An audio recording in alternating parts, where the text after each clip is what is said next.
Long business trips are something I've grown used to. A changing landscape outside the window, new faces at every destination, it keeps the work feeling alive. But this particular place had a way of getting under your skin. The enthusiasm it inspired was genuine. That was precisely the problem. The plan had looked exceptional on paper, and for a while it felt that way in practice too. Districts laid out near perfect symmetry, budgets calculated to the last unit, every decision defensible. We had spent considerable effort on the underground infrastructure. The main pipeline and electrical conduits running tight alongside the road network, keeping service distances short and haulage of heavy construction equipment to a minimum. It was methodical, it was efficient. It was, we believed, close to complete. A city of 3,000 people had not seemed like an enormous undertaking when I first arrived. I could picture the finished version clearly. Streets filled with people moving between their routines, utility vehicles weaving through the roads, delivery trucks running their circuits without pause. A proper, living city settled into a scenic valley, humming with the ordinary noise of daily life. Orderly, self-sufficient, the kind of place that justifies the effort on every level. I had been quite confident about that. Reality, as it tends to do, had other ideas. After 3 years of work, what stands here is only a fraction of what was drawn on these original plans. The rest remains open ground. And standing here now, looking at what actually exists rather than what I imagined, two things have become inevitably clear. First, this region will never attract and hold a stable population without something to offer them beyond basic shelter. People need a reason to stay, and in a place this remote, reasons must be manufactured as deliberately as anything else. Which brings us to the second point, clothing. Not as an afterthought, not as a footnote in the supply ledger, but as an actual industry. Warm, practical, locally produced garments for workers living at altitude in a climate that does not forgive poor preparation. A textile operation modest to start, scalable by design, is no longer optional. Tourism is a long game, but it's a game worth starting. Hiking trails, a guest house, something that signals this place is worth the journey. The infrastructure we build for residents serves visitors too. These are not distractions from the main project. They are the main project now. Hey everyone, today's episode wraps up the planning for the city infrastructure and the first industry. According to the poll results, the Republic of Zarya will be making its money from clothing production. We will also be planning a few more things this episode, things without which this whole ambitious project simply won't get off the ground. First on the list is waste incineration. I've picked up a location roughly halfway between the customs post and the city. The utility services will collect all the garbage and bring it here, and from here I'm planning to ship whatever is left by rail to the customs. Our starting city is 3 kilometers from customs. That immediately means two things. First, the truck available to us won't be able to keep up the garbage collection if they have to cover a 3-kilometer round trip each time. The way the game works, the moment a garbage truck leaves the depot, it already has a fixed route with scheduled stops at bins of a specific type. From the moment it picks up the last bin on its route to the moment it returns to the depot, that truck is completely unavailable. Second, there is the fuel cost for utility vehicles. At this point, 3 in-game years, fuel purchases are already the second biggest expense in the Republic, right behind steel. And that's with construction vehicles being the only consumers. Sure, you could buy more garbage trucks, but that makes waste collection very expensive right from the start. Now let's take a look at the setup itself. At the core, we have 2 waste incinerators from the early start DLC. Each plant processes just 10 tons per day, so the combined capacity is 20 tons a day, which should be more than enough for a city of 3,000 people. Further down the line, I may set up a central waste processing hub, but not now. Each incinerator is connected to an open storage with claw. One open storage is used for collecting incoming garbage, while the other receives whatever remains after burning. The garbage collection storage has 2 transfer station extensions attached to it. Large garbage containers will be brought here, which speeds up the unloading process obviously. Regular garbage trucks with smaller bins will unload directly into the open storage. The whole setup needs just 30 workers across all 3 shifts, to run at full capacity of course. I'm planning to start with just 1 incinerator. As the city grows, I'll keep an eye on how fast the storage fills up and bring the second plant online when the time comes. And if that's still not enough, the upper building can always be replaced with a more modern version from the 60s, when a full waste sorting and recycling system becomes available. Now for the roads. I'll close off two end buildings with a single connecting road, purely for aesthetical reasons. For all the limitations of road building tools, connecting two road segments cleanly is something I genuinely enjoy. As for the railway, there will be a through track here. The idea is simple and effective. Trains can enter from either direction, loop around and then head back to the rail distribution office or continue on customs to sell the garbage abroad. The two storage units here each acts as a stop, one for unloading incoming garbage and one for loading the material left after the incineration. Next is the transport infrastructure. We will need a bus stop and pedestrian routes. I want to put the stop on a separate road though. The reason is straightforward. I want to keep space free for a possible expansion of the incineration residue storage. If for some reason the train can't move the waste, say during a future track upgrade from wooden to concrete sleepers, I can just drop a couple of temporary storage units there and buy myself some time. But that's purely a precaution. As for the pedestrian paths, I'll be using a pedestrian overpass. As you know, factory connections cannot be crossed by pedestrian paths or any other road type. Digging an underground crossing at this stage of the game feels kinda excessive. A simple steel overpass in that rusty color actually suits the area quite well from my opinion. Next come the infrastructure buildings. We'll need at least one fuel station in this area. There will also be two technical service depots with 13 vehicles each. One handles garbage collection and the other handles snow plowing. Every time I buy a fleet of snow plows I feel a little twinkle of regret. They sit idle for most of the year, but you can't really do without them at all. After that, I'll place all necessary utility substations, an electrical substation, a water connection and a sewage tank. This spot works well because the sewage discharge point is nearby. The main pipe running from the city to the discharge point is 1.5 kilometers long and cost the Republic 150,000 rubles, making it the longest running construction project so far. Rounding up this setup is a high voltage switch and a transformer. You might think that it's an overkill, but it will make sense toward the end of this episode, so keep watching. And here's the final setup for garbage collection and incineration. Some of you might find this over-engineered, but trust me, there is nothing better than a fully thought-out system built with room to grow. Trains can arrive from either direction and return to the main rail line the same way. All the necessary buildings are within walking distance thanks to a very affordable pedestrian overpass, and of course the two strategically placed technical services depots that feel like they belong exactly here. Everything is in its place. Time to move on.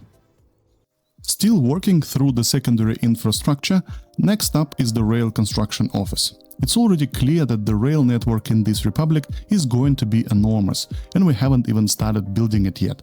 That's exactly why I'm going with the large rail construction office and making this part of the republic the main construction hub for the entire rail network, at least for the next 20 in-game years. It will be located within the city limits for two reasons. First, workers can simply walk there, that's one fewer transport route and fewer buses needed. And remember, we only have two small bus stops in the city. Second, it gives me direct control over staffing. If at some point I need more hands on another project, I can free up the right number of people just by reducing the worker count at the rail construction office, and the same works in reverse. On the top of that, the large office has a platform length of 100 meters compared to just 44 meters of the small one. Why does it matter? Because in 10 to 15 years, advanced track-laying machines will become available, and they simply won't fit in a small office. On the top of that, from 1955 onward, all coal-powered track slayers will go out of production, so I'm getting ahead of that now. The space to the right will be used for construction material storage. Even though the office itself has fairly large internal storage, it's far more efficient to bring the materials to extend storage and then forget about it for a long time. And if I remember correctly, the office buildings itself is passive, so you need powered conveyors between the storage and the office. That's why there are two of them here, both are conveyor overpasses to allow vehicles to pass through underneath and reach the small open storage. The aggregate storage units themselves sit onto the right, making good use of the remaining space. And with that, our rail construction office is sorted. Let's move on. Next up is the vehicle repair station. Vehicles, especially those hauling gravel and fuel, have been running almost non-stop and are already breaking down. I had to buy more than 10 new dumpers and replace all 3 oil systems. At a few thousand rubles per unit it might not sound like much, but vehicle spending is already the biggest expense in the Republic.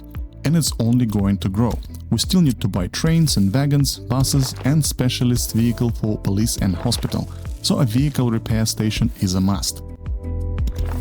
I'll go straight for the largest available option. It has bigger coverage radius and larger internal storage. Since I only have 3 free distribution offices for the time being, I want to stock up on repair materials now. We don't need much at this stage, so it should cover the next couple of years. The depot will also sit within the coverage radius. Trains have a long service life, but they will start wearing out fairly quickly given the heavy use and long distances. Staying on the theme of vehicles and maintenance, I want to place a large scrapping facility. You've probably run into this situation.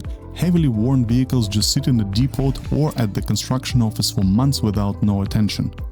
Meanwhile, the vehicle repair station is busy fixing everything except what actually needs fixing. Even when you manually trigger a repair search, a vehicle can sit in the queue until it reaches 100% of wear. So anything that drops to 65% wear, which is when vehicles start breaking down on the road with that range icon on the top of them, gets sent straight to the scrapyard. This solves 2 problems at once. First, I won't be paying the penalty for selling broken vehicles, and that penalty can be steep, especially for locomotives. Second, I'll slowly start stockpiling steel and components. It might not seem like much at first, but over 5 in-game years you can make decent money selling those materials or save just as much by not buying them. Depends on how you look at it. I'll give a scrapyard everything it needs to run without interruption. Both storage types. One for steel and aluminium, one for bulk materials. In case you didn't know, aluminium and metal scrap are actually bulk materials or aggregate materials, just like gravel or ore. So one storage unit for each scrap type will do the job. As for the warehouse, I won't be placing one. The components left over after scrapping will stay in the facility's internal storage. There aren't many of them and they're easy enough to move out by truck. At some point I ran into a small issue laying the pedestrian path, caused by the proximity to the heat plant. Even though the pipes run underground, you can't build anything on the surface right where they connect. So I had to reroute the path from the bus stop to the building entrance the long way around, and it actually turned out to be better now. Then I remembered I also needed rail tracks so trains could be sent to be scrapped and had to redo the whole thing again. In the end, almost every bit of space that initially looked unused found a purpose. The layout came out reasonably compact and I'm happy with how it turned out. If you like it too, consider hitting that like button and maybe subscribing to the channel. Now that all the secondary and support infrastructure is in place, we can move on to setting up clothing production. And I've got something special for you here, so stay tuned. This time I spent an almost embarrassing amount of time looking for a layout that meets one key requirement: automated delivery of raw materials and finished goods without using trucks. And I think I pulled that off. The construction process might look a little counterintuitive, so I'll walk through it step by step so you can replicate it in your own republic if you wish so. It all starts with a warehouse. For simplicity, I will refer to warehouses by their crop storage capacity. This one holds 800 tons of crops. It will store a single resource, fabric. Next, I'll connect 2 fabric clothing factories to the south side of that warehouse, each with its own connection. As you probably know, the fabric to clothing ratio is 1:2, meaning one fabric clothing factory produces enough to supply 2 clothing factories. Those 2 clothing factories will then connect to an identical 800-ton crop warehouse on the other side. That's where finished goods will be stored for sale and local use. Notice that the road connections on all 4 buildings face outward. Next comes the fabric factory. It will be placed to the north of the northern warehouse we placed first. It needs to go a bit to the right, and here is why. If you've ever built a clothing chain with one fabric factory and two clothing factories, you know it consumes a lot of crops and a small amount of chemicals. That means you need two storage units connected to the fabric factory to keep production running without interruption. In my case, this is especially important. This is the starting industry, and how well it runs will directly determine how fast the budget recovers. So to the right of the fabric factory goes a large crop storage at 4,800 tons and a smaller one at 640 tons. Both need to be positioned so they each have a factory connection to a fabric factory. As you have probably figured out, these two storage units will receive the raw materials, crops and chemicals. The choice of storage types comes down to two things: capacity and the footprint of the buildings and where their factory connections are located. Bear with me, it will all come together in a moment. Next, I'll need a long train cargo station, which I will place to the right of the two storage units. Through this station, trains will simultaneously unload crops and chemicals, supplying everything to fabric factory needs using a single train with a single wagon type. The cargo station also speeds up the unloading significantly. Finished goods will be collected via another cargo station connected to the southern warehouse. Both stations will be linked to the railway line that trains use to reach this location. Coming back to the original automation requirement, we've ended up with a setup that moves raw materials, intermediate products and finished goods between all storage units and warehouses using only factory connections. No tracks needed internally.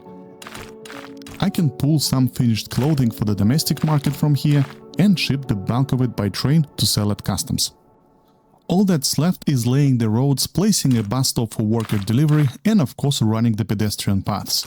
There will be a pedestrian overpass here too to cross the zones restricted by factory connections. There are plenty of ways to arrange the buildings in a clothing production chain. But I couldn't find a single layout that had generous raw material storage, seamless material transfer between buildings and train-only supply for the entire chain, all at the same time. Until now. The production runs on imported crops. If you placed the farm right next to the crop storage, it would be even more efficient, of course. But the problem is the upfront investment in setting up farming. Specifically, the amount of equipment you would need to buy and the sheer amount of flat land required for fields. To put it in perspective, one large field yields just 300 tons of crops per year. So to fill a 4,800 ton storage from farms alone, you would need 16 large fields. And to harvest 16 large fields on time and then haul everything back to storage, you need not just a huge fleet of vehicles, but massive fuel consumption and both types of fertilizer, which also need to be distributed to every farm first. Meanwhile, the fabric factory consumes 20 tons of crops per day, meaning the current storage gives us about 220 days of interrupted production only. You're probably thinking to yourself, sure, this all looks good, but it's going to take forever to build. With all its advantages, this thing won't be up and running for 3 or 4 or 5 in-game years at the earliest. There are kilometers of railway to lay, hundreds of tons of materials to bring, and tens of thousands of rubles to spend on outside labor. And you would be absolutely right. But remember I mentioned a couple of times that everything would fall into place? Well, that moment is almost here. Watch what I do next. I'm pretty confident you didn't see that coming.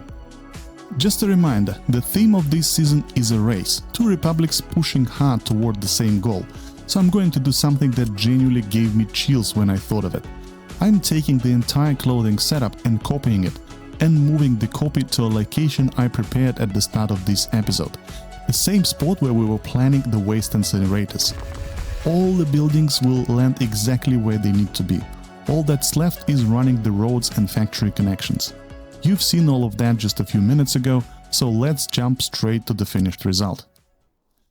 And just like that, one simple action made everything click into place. The new location is a perfect fit for this setup. The city is less than a kilometer away. The waste processing station is right next door, with a fleet of garbage trucks practically within walking distance.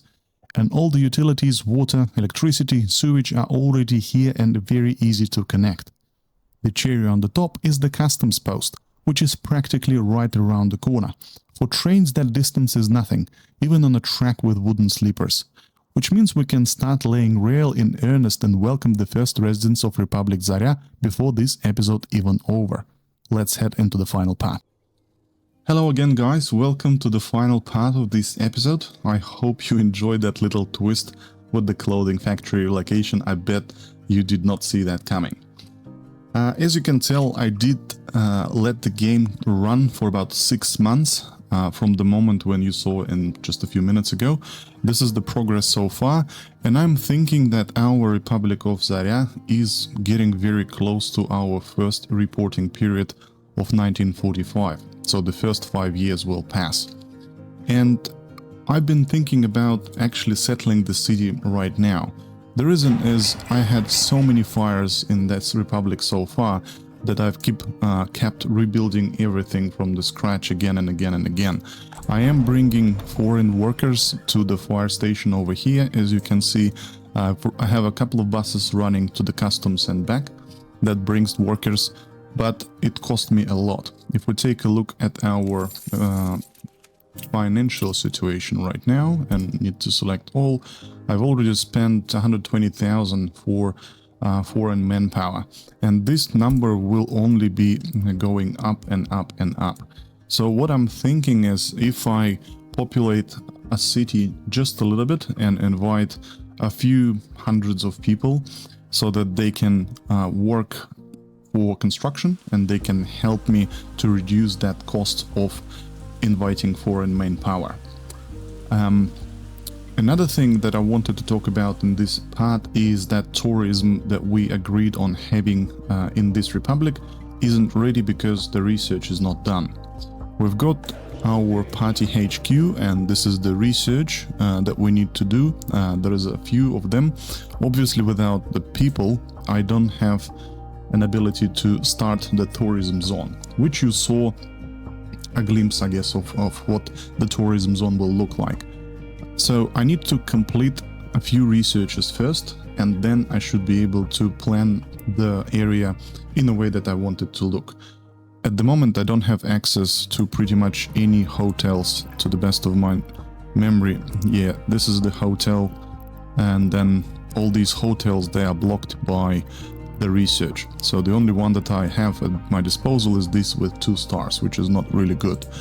Therefore, I will need some people do the research, and then I can start planning the tourism zone, which I think you will see in the next episode. Now, on the other note, the workers that we need to invite. My budget is 1.8 million rubles, which isn't much considering that we need to build that area over there and pretty much the rail, which you can see over here. The rail construction office is actually complete, so I can bring the disassembled track layer already. And the rail will probably take the most of the time. I don't believe it's going to be expensive, but it will definitely take time, and I need people. So I want to kind of align everything into one moment, probably by 1947 or something like that, when Republic will be able to run on its own, making profit from selling clothes and some money from tourism, and then we can expand. Now, let's have a look at our possible options for the further development. I will show you where the location of the deposits are, and then there will be a poll under the video when this video goes live. Sorry, not under the video, but in the community section of the channel, and you will be able to choose what we're gonna do next. So my take here is we have a coal deposit over here in the mountains. It's not ideal, it's not really rich as I hoped it would be. However, I hope that it will be enough for us for a time being for production of our own electricity. Electricity is a chicken feed in terms of the price if we buy it. However, if we sell it, we will make some profit. The city won't consume a lot of energy, therefore whatever is left will be converted to pretty much free money. I will build a coal plant and the coal mines, and then we will start making money actually out of air. The second option here, sorry, I'm twisting camera probably too fast, is we have oil deposits. They are over there on the other side of this valley. We can technically expand to that area. However, in order to do so, we do need to have a nice financial buffer, a good amount of budget. I don't have anything against or taking loans. I've never actually done this in workers and resources at all, and I play like 900 hours already. So probably if you have any advices with regards to how to deal with the loans, put them in the comments under this video. That would be much appreciated. Otherwise, I would have to research on my own how they work and what they are for. Now, let's get back. Oh, so that was the oil. Excuse me, that was the oil. So we can start a city somewhere over there, make a refinery, and then pretty much start pumping money. Oil we will need for production of plastics, and plastics are required for components and so on and so on. So in order to make trains out of our own resources, we definitely need oil as a resource to begin with. Now, with regards to the last option, it is steel. Steel from memory is like all the way over there, and I do remember there is steel on the other side of the island. So technically, we can start a city over there, right in this corner. I think there is a border connection somewhere. Let me just turn the camera. There it is. It's not the best one. However, it is available. And iron is pretty much somewhere over here. There's a rich deposit. And then iron is over here in this area of the map, also in the mountains, but it's not really a huge amount in terms of the size of the deposit. So we will need steel, obviously. We will need to produce steel, and we will need to use steel to make some profits and stay within green in terms of our budget. However, that's a kind of long-term plan. Now, let's probably settle the city to wrap up this episode. I forgot to mention one small announcement. I will be on a business trip for Monday, Tuesday next week, which will naturally decrease the time that I have to produce the episode for Republic Vostok. So I want to gauge your opinion on if I can make the whole episode live like that, and I explain why. When you're making a live episode and following just the bullet points, it drastically reduces the time I need to spend on editing and script writing. Therefore, there will still be an intro like for this episode. However, the rest of the episode will be live gameplay, where I'll be talking, probably thinking, with some ums and ums, and we will make that episode in that way. If you feel like one episode with live gameplay will be good, then I'll make one. If not, then I'll try my best to produce a regular episode next week, but it will probably come out maybe on Sunday in European time. Something like that. Now, that's enough for me talking. Thank you for your attention. Let's actually get to work. Now, we have all these buildings along the main street, and I built them specifically because I have all the facilities that I need, all the utilities that I need situated over here. There's a treatment plant, the well, and stuff. I've already reduced the number of workers I need in each of those buildings. So I feel like we can start inviting people. I don't believe it's going to be a smooth start, it never is, but let's have a look. First, educated workers. I don't need much. I guess the main consumer of the educated workers will be police, hospital, and courthouse, and then teachers at the school and at the kindergarten. So I will need probably a 70 of educated workers, and there are 5.5 thousand rubles for 5 experts, which is huge. So my plan is to invite some, and then I am hoping that the good parameters of happiness and health will stimulate them to basically create more people.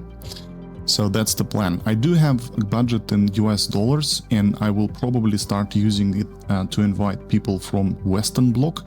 However, the issue with these guys, and it has always been like that, is that they come with the poor health, which is doable, but they come without the education. So even though I will technically have people, but I will not be able to use them.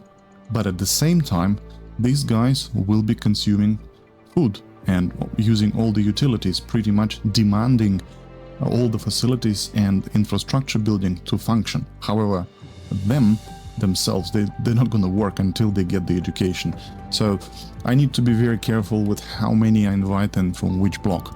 So let's go with, let me just probably save the game first. I'm gonna get this save rewritten, and we'll start inviting people. So I was saying about 70, so let's go with 80 for now. And we do need a lot of workers from Soviet Republic, from Soviet bloc with standard education, so that they can fill all these roles. So 2 buildings so far, and we need to see what they're complaining about. Kindergartens are full, that is because there is not enough workers, I believe. We don't consume any here and any here. How many went to work for our HQ? Okay. Alright, let's do tourism analysis and let's reduce the number of workers to probably 10 for now. I don't need 50 really. 10 for police. I don't actually have police cars, so let's buy a few. I like these blue ones. 4 cars for now should be fine, and we don't have anyone in the court. That is because I think they cannot reach yet. The building is out of reach for the left part of the city. Now, so far, happiness is fine. It is flatline. Health is fine. How we're doing with our doctors? Ooh, not much at all. So I probably need to get more educated people. Let's make 1 building fully educated people, populated with them. And you can tell it costed me 225,000 immediately. Therefore, to populate the whole city from the get-go, I will use all the budget, and the Republic will go to the bankruptcy, which we don't really need, right? Now, I'll let the game run for a bit to see how things are developing, if I have any people waiting at the bus stop, if I have any population increase. I already have actually educated workers number is bigger than lower educated. That's fine. Our unemployment rate is 2%, which isn't good. We do need to sit at about 6, maybe 8% permanently, so that I have enough workers to funnel our production of clothes. Alright, well, so far I feel like it is good enough. I've got sellers in the supermarket. I have people working in the pool. I can probably reduce it to even 2 people and see how we go. Cinema, 5, that's okay. Kindergartens are working. Some of the people cannot get sports and food. That is probably because we don't have enough workers in the supermarket. Yeah, there is the queue. If you've never seen that before, then yeah, that queue, which is in front of the shop, in the game it is actually rendered and there are people outside. But I'm pretty sure it will stabilize itself in a matter of a few minutes, probably an hour of real gameplay. Okay, it's raining, which is very usual for this game. Every time I try to record something, it bloody rains, so... Alright, so the next step, I'll get our disassembled crack layer machine delivered to our construction office, and then I'll start building the rail and the rest of the infrastructure, while hoping people will make more people. Alright guys, thank you very much for watching. Thank you for very warm support and all your comments. I do read all of them. I really appreciate you guys spending time, leaving comments. Some of you joined Discord, which is amazing. If you want to have a chat with me just off YouTube, hey, jump on the Discord, ask me any questions. If you have suggestions, if you have opinions, you are more than welcome, and by all means do that in any convenient for you way, whether it's an email, YouTube comments, or a Discord. Now, this episode will go live in several hours from when I'm recording this last section, and I'll see you on the next week. Oh, I forgot to say, consider putting a like under the video and maybe even subscribing to the channel. Who knows what will happen. Alright, have a good one.